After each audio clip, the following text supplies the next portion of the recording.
escribir. Este PowerPoint es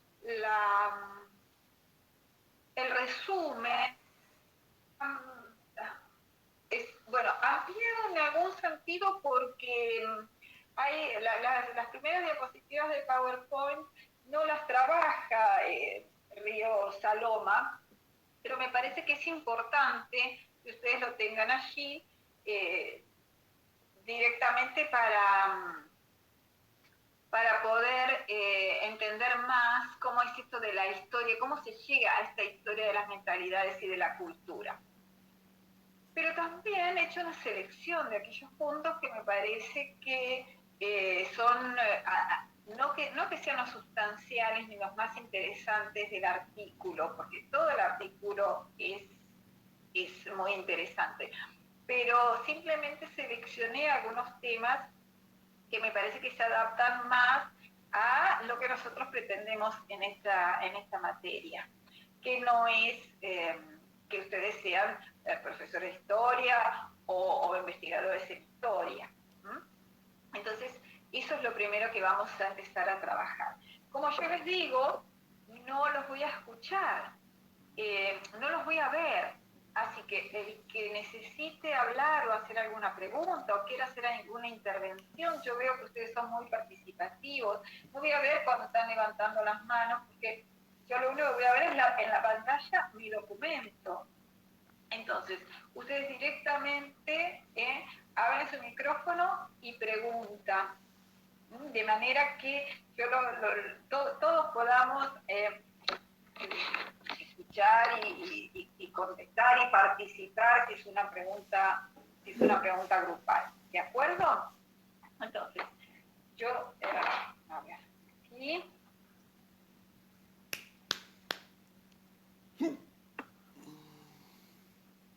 Voy a compartir.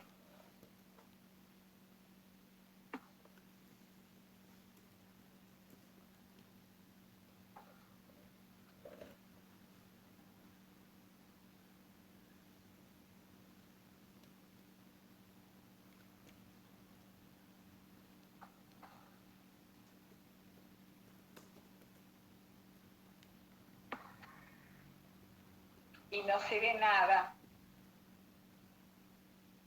Sí, profe, se ve. ¿Se ve? Ahora no se ve. PowerPoint se veía, sí. No, pero no, ahora no se ve. Espérense que...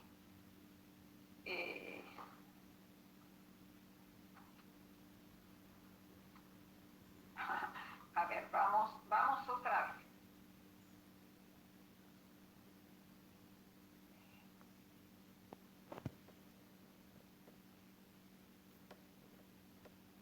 Ahí pude admitir a una compañera, qué bueno que pidió entrar ahora.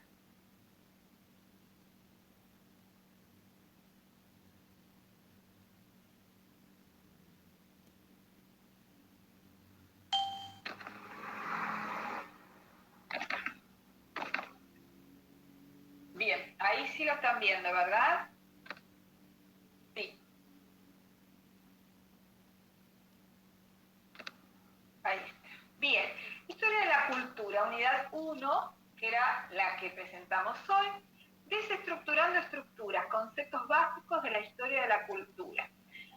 Conceptos como antropología, historia de la cultura, historia de las mentalidades, aportes y objetivos generales, cultura, representación, imaginarios, apropiación, mito, definiciones, relaciones y características.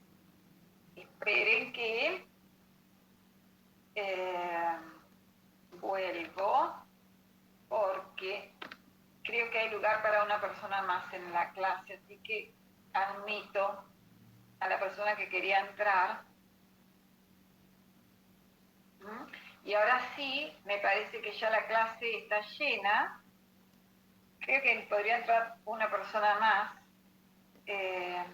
Lo que pasa es que cada vez que uno le da ingreso a la persona, yo tengo que dejar la presentación y volver. Por eso se hace un poquito incómodo, ¿no? Pero bueno, sí, porque somos 99, así que habría lugar para algún alumno más que quisiera entrar en este momento. Si quieren avisar al grupo que entren 1 o 2 personas. Sí, profe, ahí avisamos, pero no sé si alguien va a entrar.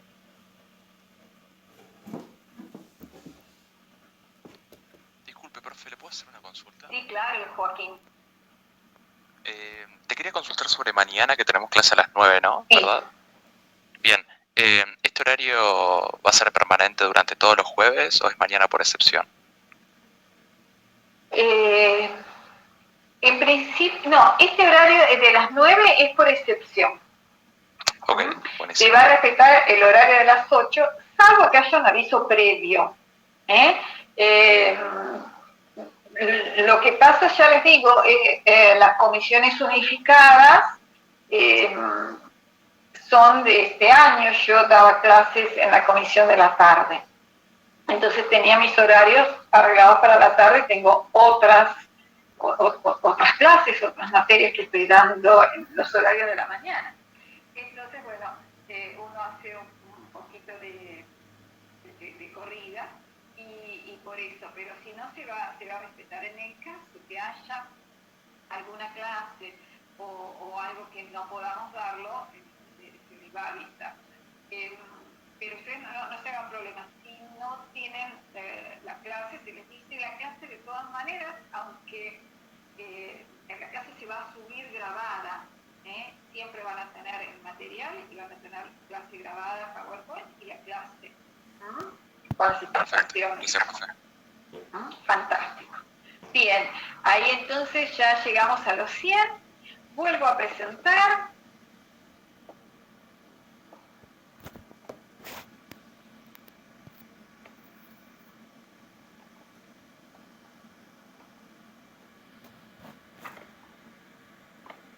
Y el texto que vamos a ver ahora con ustedes es el texto de Ríos Saloma, que ya lo tienen allí, que se llama De la historia de las mentalidades a la historia cultural, notas sobre el desarrollo de la historiografía en la segunda mitad del siglo XX.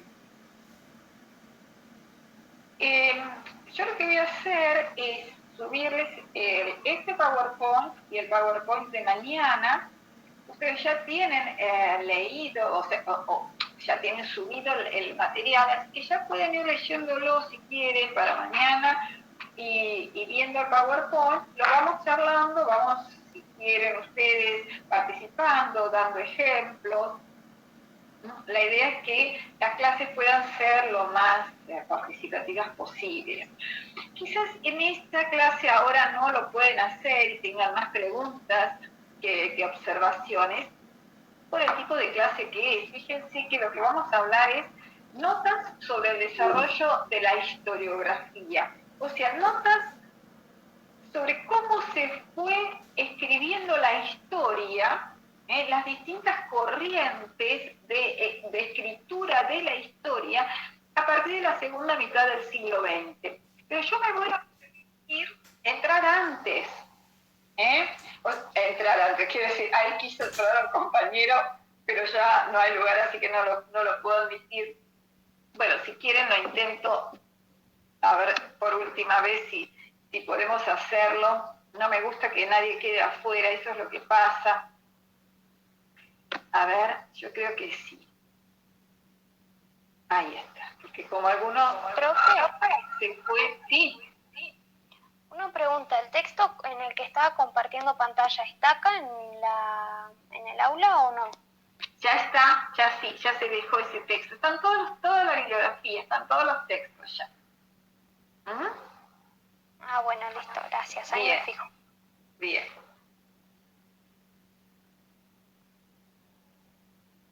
Esto aquí.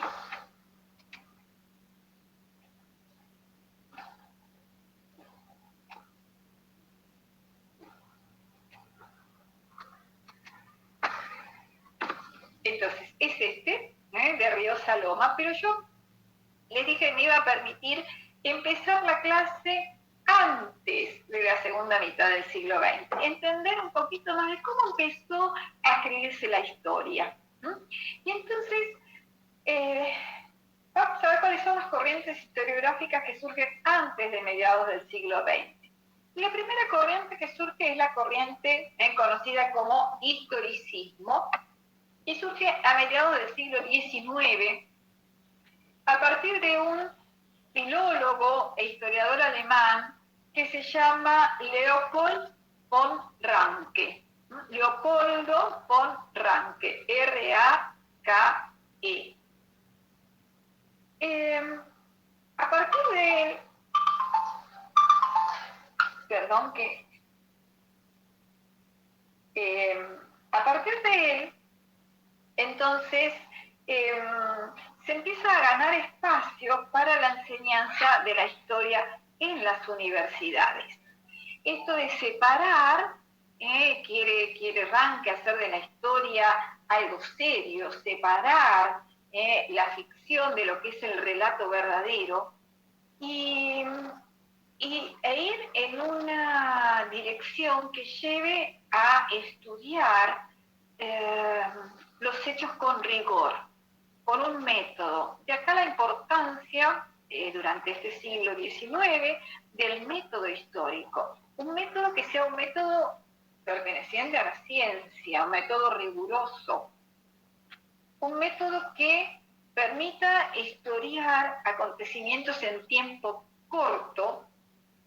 ¿Qué es el tiempo corto? Nosotros vamos a hablar en esta clase de lo que es el tiempo corto, el tiempo largo, el tiempo medio. El tiempo corto es el tiempo en el que acontece algo, en el que ocurre un hecho histórico. Entonces, para el historicismo es importante eso, se queda en el hecho.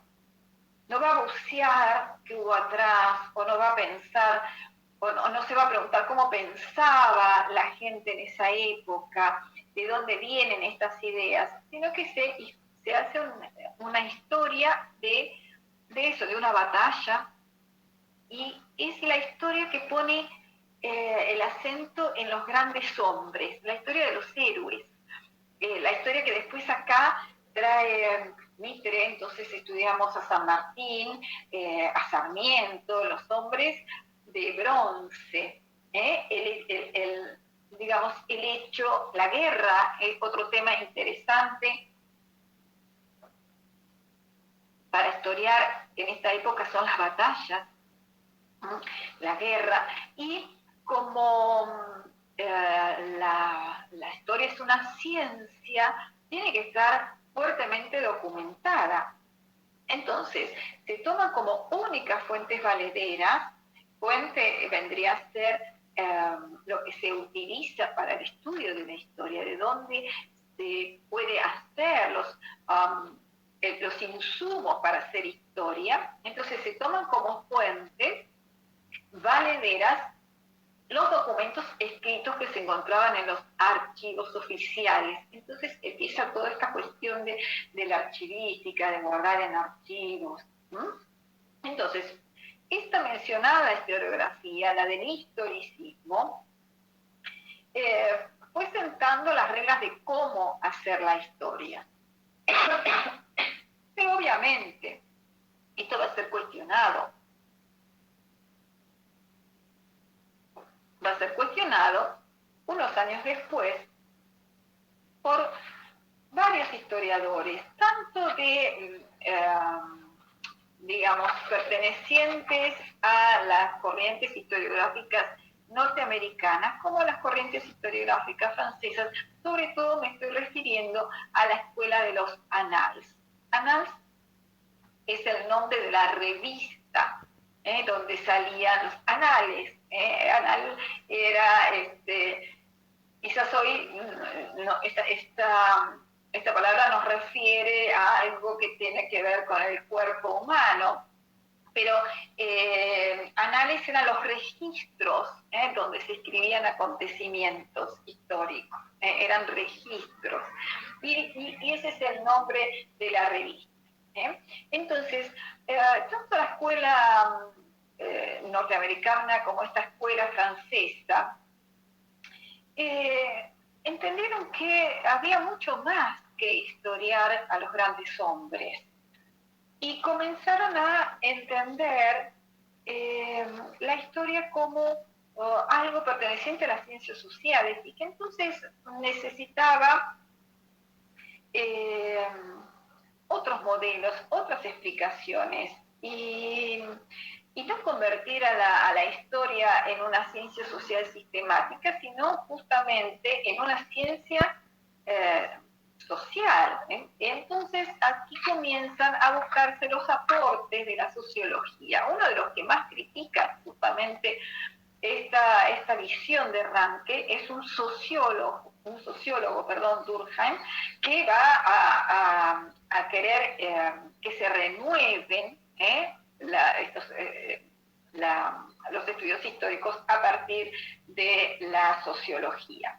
Entonces surgen así distintas épocas que tienen que ver con distintas ideas de cómo hacer la historia en este siglo XX, en la escuela francesa sobre todo, pero esa escuela francesa realmente ha marcado.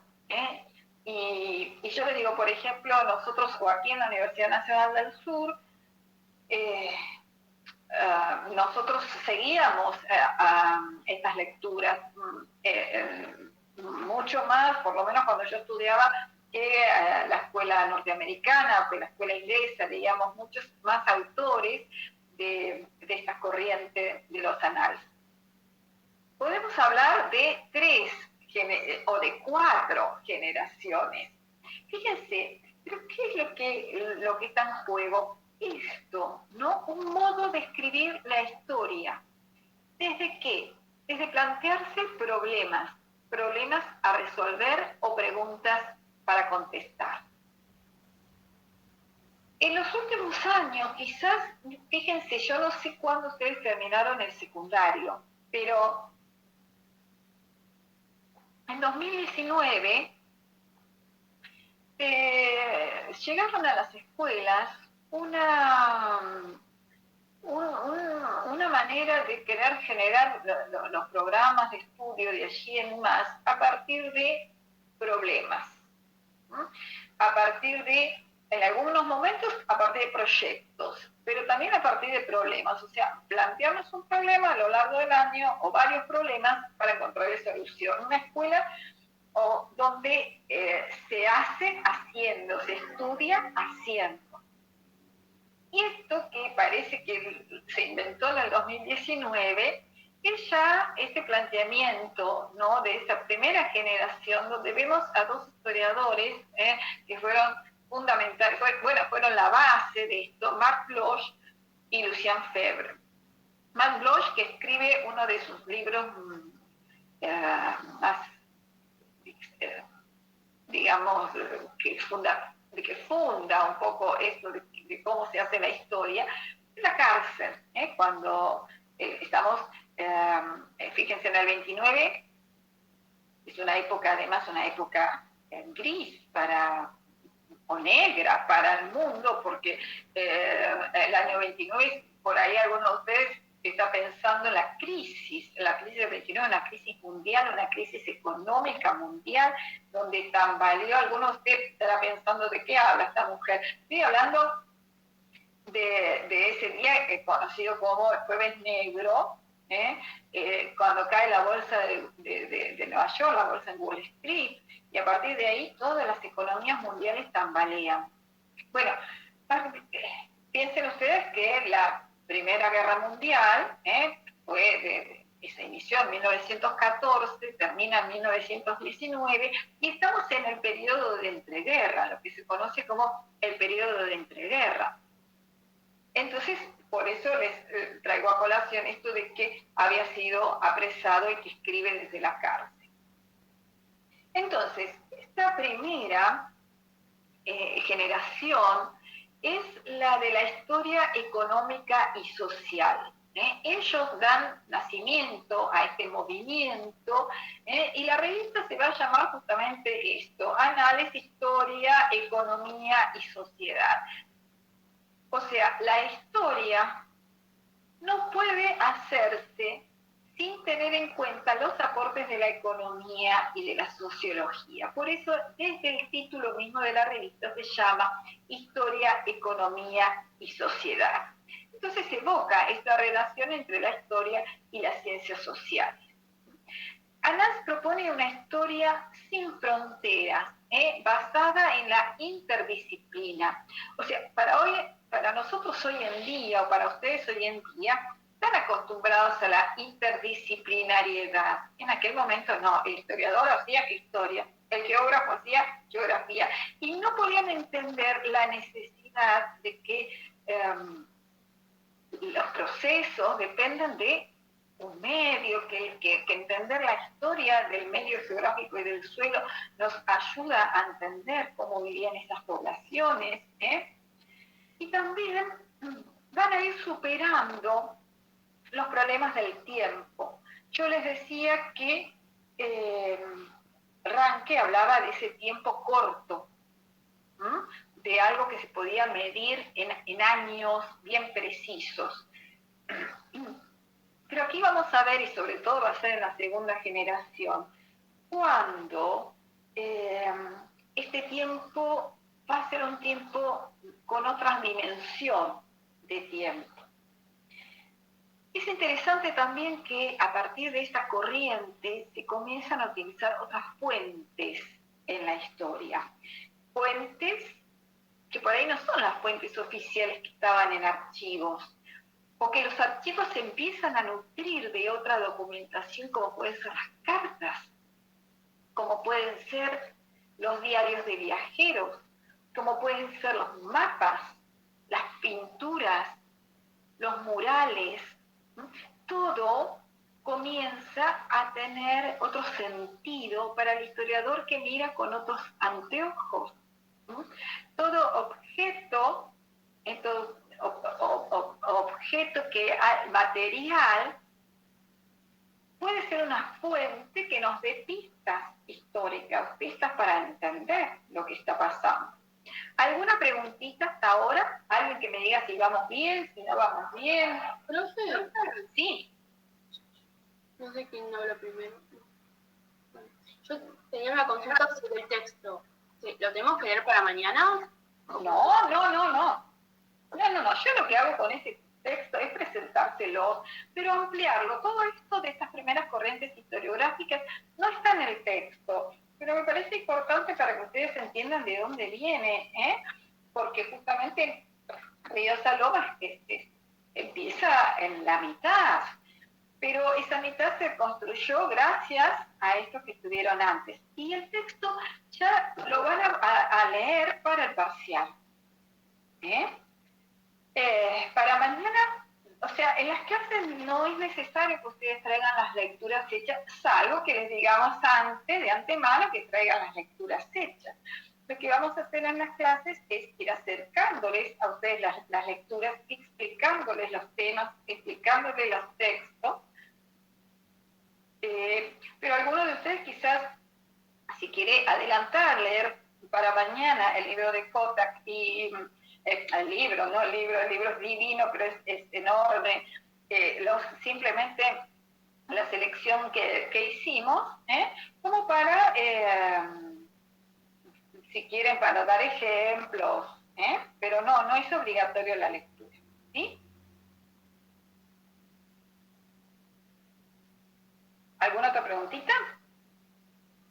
En caso de leer por mañana, ¿tendríamos que leer todo o una parte? O sea, mañana vamos a tratar sobre todo el texto o vamos a empezar de a poco. No, mañana vamos a ver el texto que habla sobre cultura. Y las páginas que han sido dispuestas, que ustedes se encuentran ahí como bibliografía obligatoria. ¿Sí? Bien. Profe, ¿Sí? ahí una compañera preguntó por el chat si mañana íbamos a tener 1 hora nomás. Sí. Ah. Sí, porque no me quiero extender, porque no sé, primero porque soy respetuosa del horario que fue dado, que es de 8 a 10, entonces no me quiero extender. Y después, bueno, no sé si ustedes tienen clase a partir de las 10. Sí, Entonces, profe, justo nos mandó un mail el profe que a las 10 tenemos clase. perfecto, entonces, bien. Por eso estoy preguntaba. dando esta clase hoy, porque lo que dimos con el grupo de la tarde fue la presentación nada más, que ya era larga de por sí, como hoy, y entonces dijimos, bueno, empezamos mañana directamente. Hoy, ya viendo que mañana no iba a poder dar la clase completa, adelanto uno de los textos y mañana vemos el otro. Bien, entonces, ¿estamos bien? Cualquier cosa me siguen interrumpiendo. Yo hablo, pero ustedes me hacen las preguntas. Sí. Pregunta, ¿la clase va a estar grabada para hoy? O sea, ¿la van a publicar hoy? Así los que no pudieron estar adelantan temas para mañana. ¿O cuándo más o menos podrían publicarlo en el campus? La clase se graba y se sube en el día de hoy o en el día de mañana, más tardar. Sí, sí. Yo, profe, mañana trabajaríamos el texto de Barrera Luna, ¿no? No, el de Kotak. Ah, ok. Gracias. Bien, entonces, les decía que lo que se llama la segunda generación de Brodé está viva junto con la primera. La segunda generación de Anals trabajan todos juntos, son un grupo, sobre todo, bueno, medievalistas o modernistas. En el caso de Brodé, él escribió un libro magnífico que se llama El Mediterráneo y el mundo del Mediterráneo en la época de Felipe II. Fíjense que ya introduce esto de el Mediterráneo, un lugar, pero que tiene que ver con la geografía. Entonces, él no puede no entender y dejar de lado lo que es estos temas de la geografía, pero también el Mediterráneo como un espacio y un territorio a poblar. Y habla además de el mundo mediterráneo, o sea, la gente, la sociedad, la economía en épocas de Felipe II. Entonces, en la época de Felipe II no estudia Felipe II, estudia todo el reinado de Felipe II, en relación entonces, y pone en relación todas las cosas. Esta es una obra maravillosa en donde él va a ampliar este tema del tiempo. Y esto nos viene bien a nosotros porque hoy como que lo entendemos así, pero en aquel momento, ya les digo, se hacía la historia del tiempo corto, pero él entendió que había un tiempo corto, que es el tiempo del acontecimiento, un tiempo medio, que es la coyuntura en la que se desarrolla ese acontecimiento, o sea, lo que está pasando, el trasfondo. Nosotros podríamos verlo un poco como los antecedentes que explican lo que pasó, la coyuntura. Pero después hay algo que se da en el tiempo largo, que es la estructura. Y esas estructuras, que pueden ser estructuras mentales, estructuras políticas, por ejemplo, cuando nosotros hablamos de la monarquía, entonces eso se da en un tiempo largo. Y las tres cosas hay que ponerlas en juego para poder entender y hacer la historia. Por supuesto que se sigue trabajando con esto de la interdisciplinariedad. La economía es importantísima, la sociología es importantísima también. Y aparece un nuevo género en el que se va a empezar a escribir y a trabajar, que son las monografías. Es decir,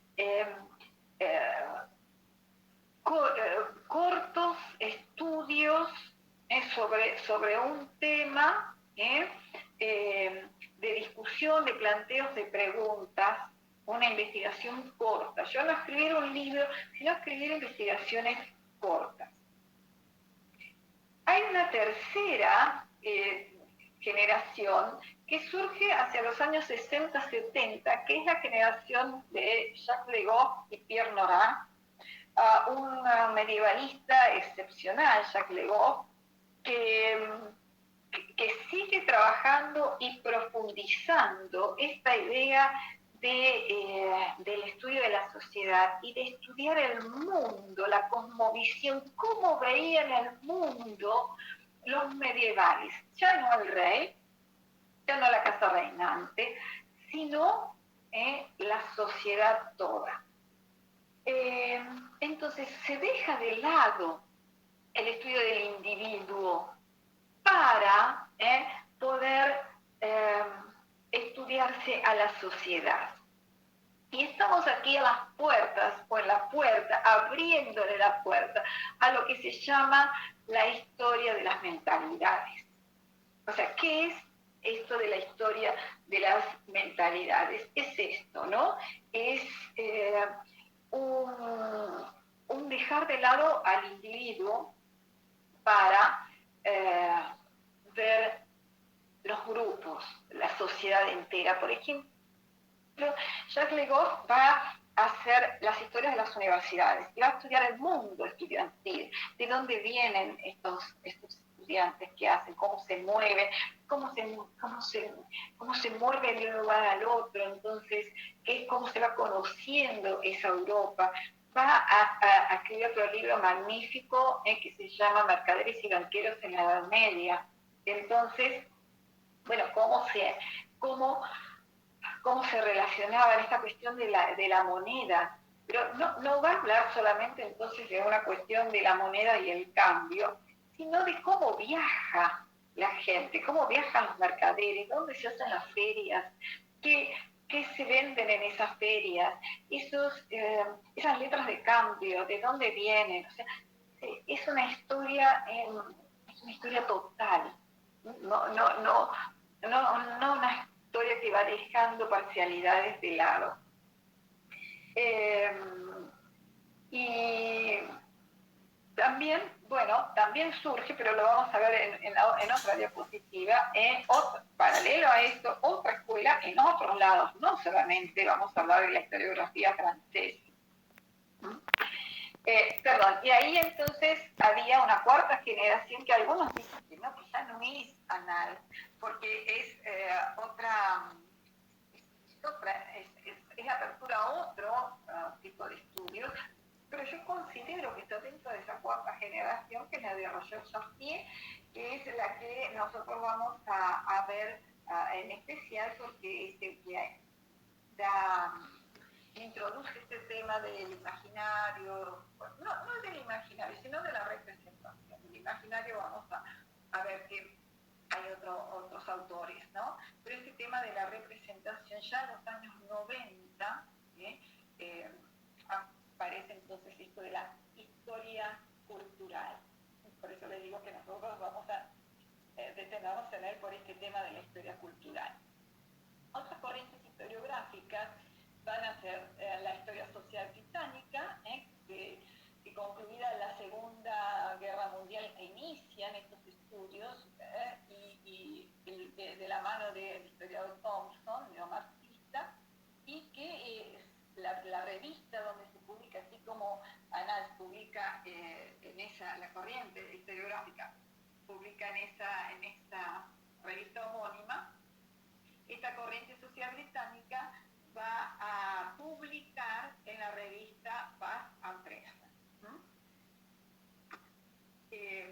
Y también me gustaría referirme a una corriente que surge en los Estados Unidos en los años 70, que es esto de la historia cuantitativa, que es también conocida como la nueva historia económica. Tuvo mucho peso, tuvo vigencia mucho tiempo, y toma modelos teóricos de las ciencias duras basadas en la economía neoclásica. Entonces, se hace historia basada en la obtención de datos estadísticos, usa mucho la matemática, la estadística.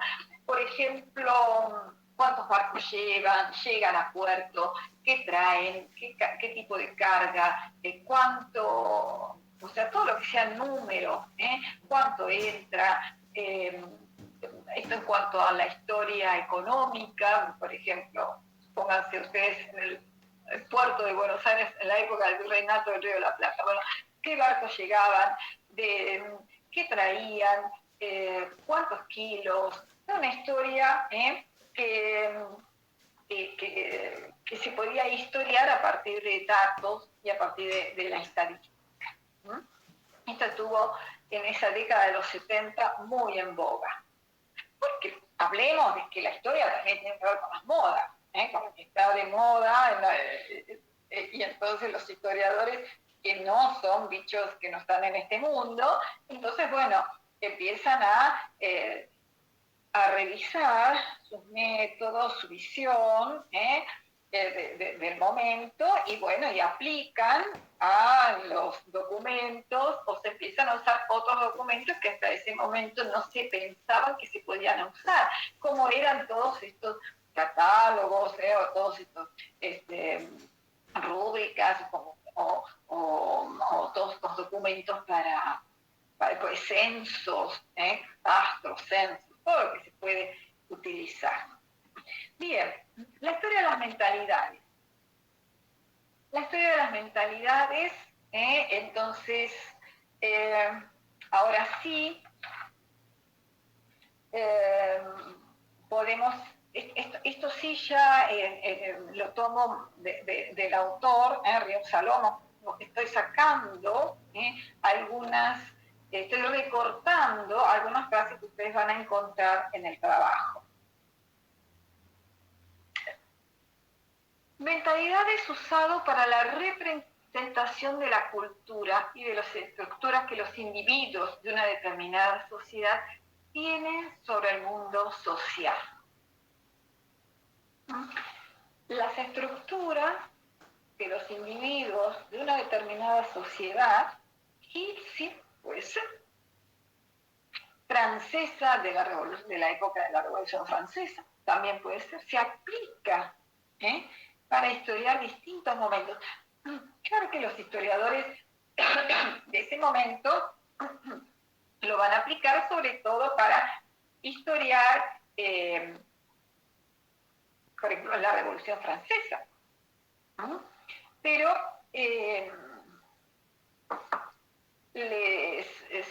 se aplica para historiar cualquier sociedad. Abarca la historia de las mentalidades todas las expresiones de la vida cotidiana. Es más, sale en esta época una colección que se llama Historia de la vida cotidiana. Varios tomos, o dos, no sé cuántos, no llegó varios, creo que son 2 para la historia antigua, 3 para la historia medieval, 1 o 2 para la historia moderna, y después ya no lo compré más, porque ya no eran los temas que a mí me interesaban. Creo que se estudiaba. Sí. Para saber si voy entendiendo un poco, sería como que toma de la sociología la caracterización de las sociedades y las relaciona con los acontecimientos históricos. Claro, exacto. Sí. Esperen que tengo que contestarle a mi hija que me mandó un mensaje llamando urgente o vení.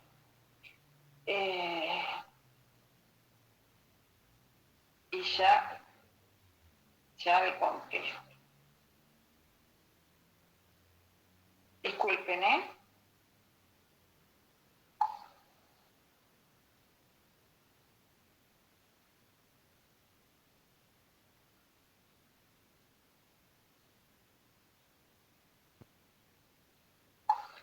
Bien, ahora sí. Entonces, sí, exactamente. A ver, antes yo les dije que se hacía la historia de los grandes hombres, pero y se dejaba todo lo que no era grandes hombres de lado. Ahora, después cuando la revista Tapas and Present, que es neomarxista, va a estudiar mucho sobre los modos de producción, entonces va a estudiar las relaciones de poder, y va a introducir al campesino, por ejemplo. ¿no? Entonces van a hacerse van a comenzar a hacerse otros estudios. Pero aquí expresiones de la vida cotidiana, o sea, el niño, nadie se había planteado que el niño era un tema interesante de estudio. Las relaciones de las familias, la familia, ¿no? Ese tipo de estudios. La lectura, ¿quién se le va a poner una pregunta? Iba a pensar que estudiar el libro, lo que se leía, quiénes leían, las bibliotecas, era un tema interesante. Bueno, entonces sí, para entender una época hay que entender lo que la gente leía, lo que la gente escuchaba. Entonces un sermón pasa a ser un objeto de estudio o una fuente para estudiar, que era lo que en ese momento se pensaba, o que era lo que en ese momento la iglesia pretendía que la gente pensara. Entonces, la historia de las mentalidades ha sido un tema crucial en los estudios de historia, de sociología y de la psicología social. Ojo, estamos dejando otras corrientes historiográficas, como la de Stone y la vida de la familia, otra manera de Stone, historiador inglés, o una corriente que tiene que ver con la psicología, estudiar aplicando los conocimientos de la psicología, se estudia a la persona, intentando entender su manera de obrar a partir de sus conflictos. Pero esos fueron algunos textos, algunas modas en su momento. Otras divisiones temáticas de la historia que están ampliamente relacionadas con el concepto de mentalidades son la historia cultural, la microhistoria, la historia de la vida privada y la reconstrucción de los imaginarios sociales.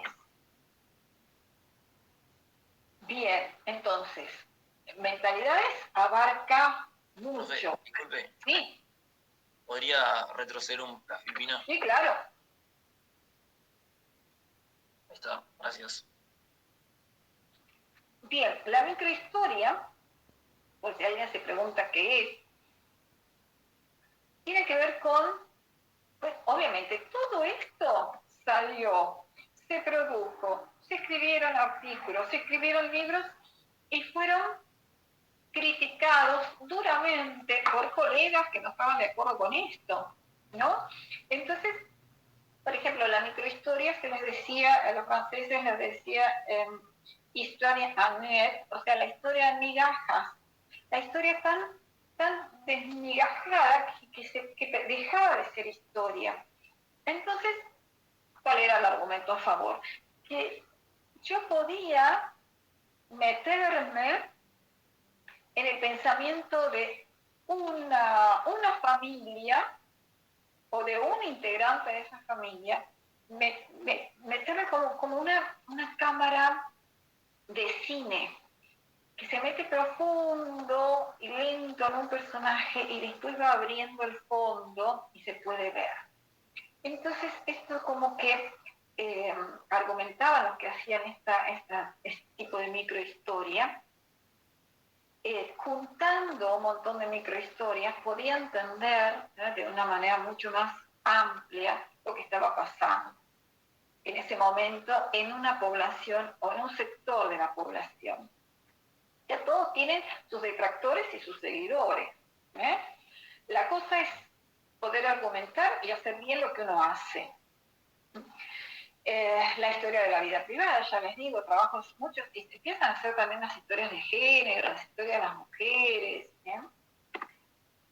En un momento también se comienza a trabajar esta cuestión que ustedes lo van a ver ahí del giro lingüístico. ¿Qué es esto del giro lingüístico? Es entender que el lenguaje también cambia y que se utiliza distinto según el contexto, según la situación comunicativa de las personas, de los hablantes. En otras palabras, el giro lingüístico, de esta manera de entender el habla, se enfoca en los significados que se desprenden de los hablantes, circunstancias, motivos, actitudes que se manifiestan al poner en acción el lenguaje. ¿Qué se dice? ¿Cómo se dice? ¿Quién lo dice? ¿Qué quiere decir la palabra en ese momento? Escalante dice, lo que sucede en el siglo XX es que se cobra conciencia de la arbitrariedad y por otro lado de la opacidad del lenguaje, o sea, de la autonomía del lenguaje, cosa que antes no se había estudiado, no se había visto, no se había visto. Se cobra plena conciencia de que las palabras están separadas, completa, irremediablemente del mundo material, que en ningún sentido derivan de él ni pueden reproducirlo. O sea, la palabra sola tiene un peso, por eso hay palabras que significan muchas cosas, una misma palabra puede significar muchas cosas, y palabras que en su momento significaron algo y que hoy significan algo completamente distinto. Si no lo ponemos en su contexto, si no entendemos el vocabulario, no entendemos nada. Leí una vez un historiador que hablaba de la homosexualidad en la Edad Media y de las relaciones homosexuales de todo, bueno, de un sector muy importante, porque todos en las cartas referían a la palabra amigo, que es amigo novio en francés, ¿no? O sea, alguien con quien tengo algo más. Sin embargo, al estudiar el lenguaje, se dieron cuenta que esa era la palabra que se usaba en la época, en la manera de escribir, y no tenía una connotación sexual. La escritura de la historia se entiende como un proceso de construcción y sobre todo de plantear la posibilidad de analizar el proceso de construcción de esos discursos o de construirlos partiendo de una sencilla premisa. En tanto que los discursos históricos hablan de la historia, están siempre situados en la historia y es posible estudiar las relaciones existentes entre el texto escrito y su contexto histórico. Dichos en términos de un historiador que se llama Dessertaux, habría que señalar que los mensajes contenidos en los discursos históricos no pueden ser comprendidos si no se toma en cuenta el lugar de producción en el que son elaborados y la práctica de la que proceden. Es decir, ¿qué quiero decir con esto de práctica? Chicos, yo esto se los agregué porque Río Saloma habla directamente del giro lingüístico y no se explica bien qué es el giro lingüístico, entonces yo les introduje estas ideas para entender de qué se trata. Pero el giro lingüístico es eso, entender el valor de estudiar la palabra y el discurso partiendo del sujeto que lo produjo, la práctica de la que procede. Es decir, es lo mismo un discurso que sale de un discurso, no pensemos en un discurso político, ¿no? En un escrito que sale un sermón, por ejemplo, tiene una manera de ser escrito, tiene un público al que se le dedica, tiene ciertas palabras propias que son de un sermón, cartas que aparecen, que si son, bueno, yo porque trabajo el tema de monasterios, pero surgen de un monasterio, tienen una manera de dirigirse, un protocolo en el lenguaje, que no se entiende si no es parte del monasterio. Entonces, es que antes no se tenía de acuerdo, no se tenía en cuenta de que uno entendiera la historia de otra manera. De ahí la importancia entonces del lenguaje escrito, porque nosotros lo que trabajamos en la historia es el lenguaje escrito, no nos queda el lenguaje oral, de eso se ocupan los antropólogos. ¿Vamos bien? Perfecto. ¿Perdón? ¿Sí? Entonces, historia de las mentalidades. Un genio, un maestro, van a leer ustedes un texto breve de él, o unos capitulitos de un texto de él magnífico. Estoy hablando, y no me puedo poner de pie porque nos voy a andar haciendo semejante escándalo acá en la pantalla. Pero no, hay un medievalista francés, Georges Duby, que junto a Jacques Le Goff han cambiado la manera de estudiar, de ver la historia. Y él publicó en un artículo titulado Historia de las Mentalidades, reivindicando entonces la historia de las mentalidades como un objeto de estudio en sí mismo, que permitía enriquecer la historia social. O sea que la historia de las mentalidades sería parte de esa historia social, o sea, de la historia de la sociedad, hacer historia social dentro de la historia social. Entonces, ver cómo pensaba la gente, qué pensaba la gente, qué leía la gente, cuáles eran sus miedos. Luego, tiene un libro magnífico que se llama El nacimiento del purgatorio. Entonces ahí les explica esta doctrina católica del purgatorio. ¿Cuándo nació? ¿Por qué nació? ¿Qué entendió la Iglesia que la gente necesitaba? El tema del dominio de la Iglesia como institución, ¿no? La Iglesia como corporación.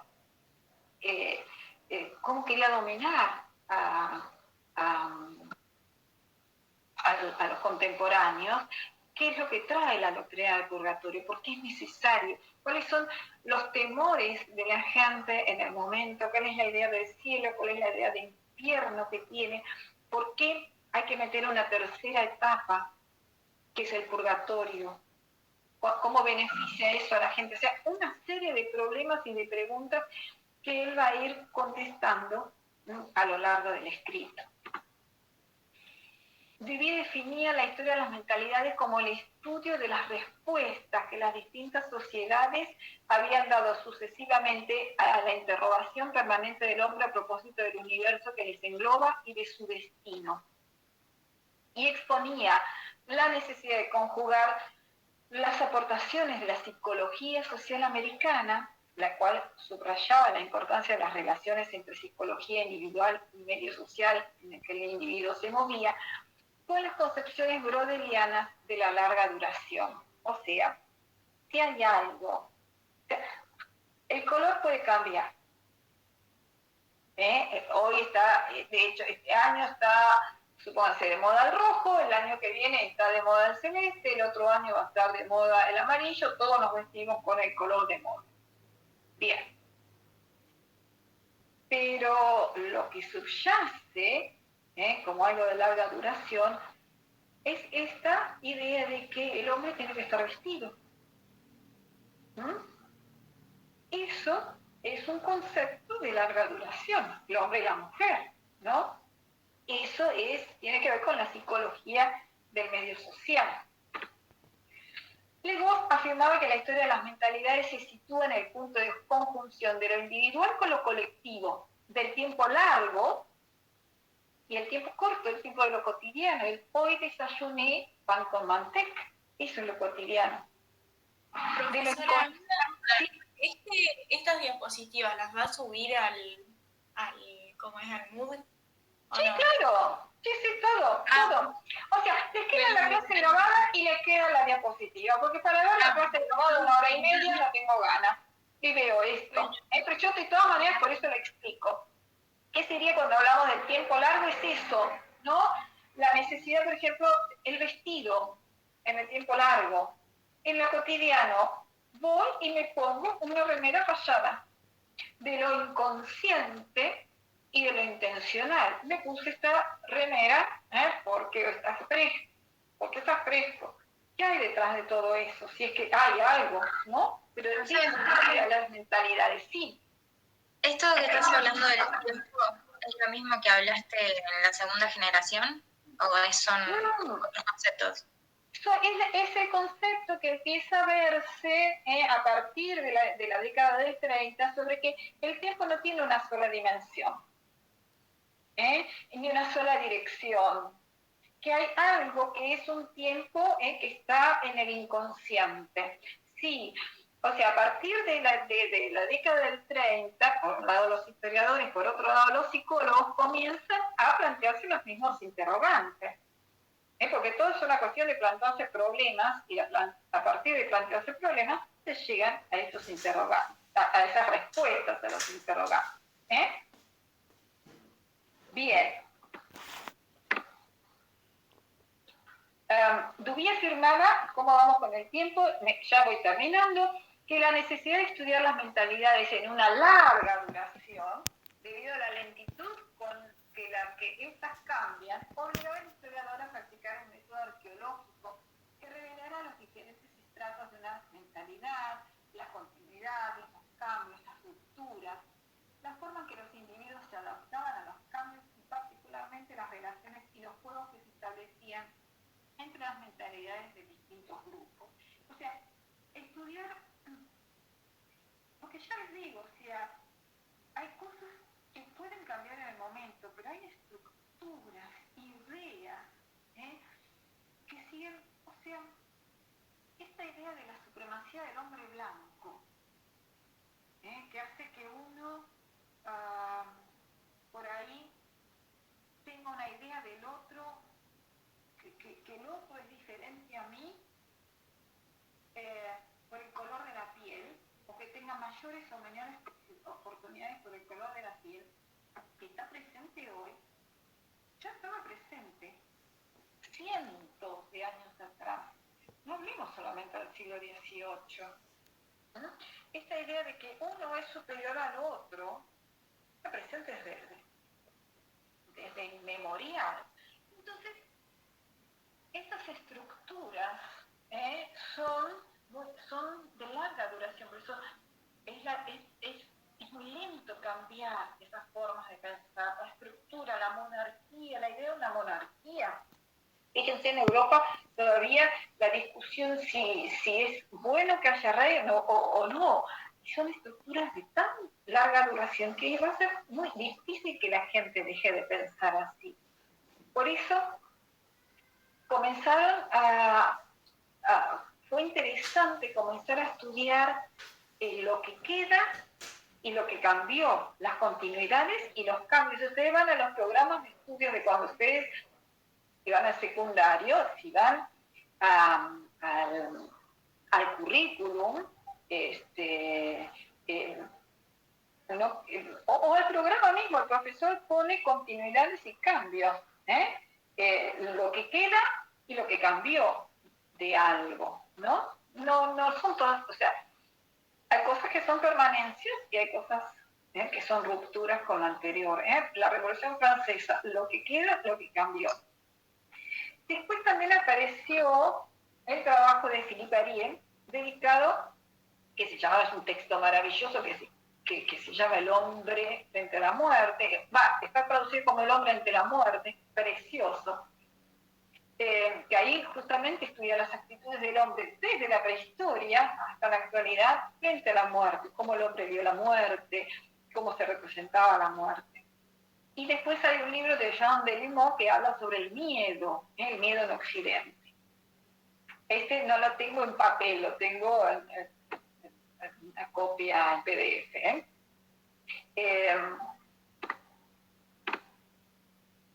Entonces, mentalidad debería hablarse de un imaginario colectivo. Así que hoy, cuando ustedes vean, puedan hacer el resumen de esta clase de las mentalidades, son los comportamientos, las representaciones colectivas inconscientes. Uno no es consciente de lo que cree muchas veces, de lo que piensa, sí de uno, pero de este imaginario que compartimos todos, eso es lo que el historiador va a hacer en esta historia de las mentalidades. Entendía la ideología como la relación imaginaria de los individuos con sus condiciones reales de existencia. Y después, a mediados de los 80, y sobre todo a fines de los 80, nace la historia cultural, que integra justamente los elementos propios de la sociología y lo que estuvimos viendo del giro lingüístico para comprender mejor las realidades históricas. Aparecen historiadores como Roger Chartier, que escribe este libro maravilloso, El mundo como representación, Ginsburg, que escribe en italiano, que su apellido no lo sea, que escribe la historia nocturna, y Lin Han en la nueva historia cultural. Entonces, a partir de los 90, es una nueva forma de hacer la historia, que responde a la nueva manera, al nuevo mundo. lingüística, de la antropología. ¿No? Aparecen estos estudios de la antropología cultural, del símbolo, que mañana vamos a hablar sobre cultura y símbolo. Y vamos a hablar después también de la representación. O sea, hay nuevas maneras de analizar. Toman en cuenta